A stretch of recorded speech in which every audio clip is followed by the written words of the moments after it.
go. So this chapter is called A Crane for Grandma. Grandma from high up on the rooftop could see everything that was going on, and she didn't like what she saw. She wanted to be the centre of attention, and nobody was taking the slightest notice of her.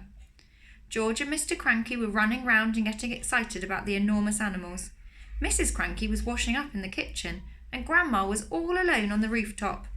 "Hey you!" she yelled. "George, get me a cup of tea this minute!" "Oh, don't listen to her," Mr. Cranky said. "She's stuck where she is, and a good thing too." "But we can't leave her up there, Dad," George said. "What if it rains?" "George!" Grandma yelled. "Oh, you horrible little boy! Fetch me a cup of tea at once and a slice of currant cake." "We'll have to get her out, Dad," George said. "She won't give us any peace if we don't."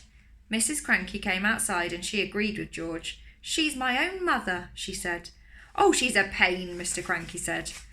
"I don't care," Mrs. Cranky said. "I'm not leaving my own mother sticking up through the roof for the rest of her life." So in the end, Mr. Cranky telephoned the crane company and asked them to send their biggest crane out to the house at once. The crane arrived 1 hour later. It was on wheels and there were 2 men inside it. The crane men climbed up onto the roof and put ropes under Grandma's arms. Then she was lifted right up through the roof. In a way, the medicine had done Grandma good.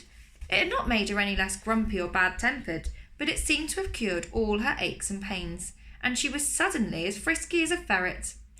As soon as the crane had lowered her to the ground, she ran over to George's huge pony, Jack Frost, and jumped onto his back. This ancient old hag, who was now as tall as a house, then galloped about the farm on the gigantic pony, jumping over trees and sheds and shouting, "Out of my way! Clear the decks!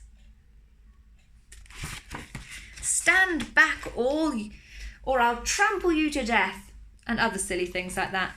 But because Grandma was now much too tall to get back into the house, she had to sleep that night in the hay barn with the mice and the rats. There she is.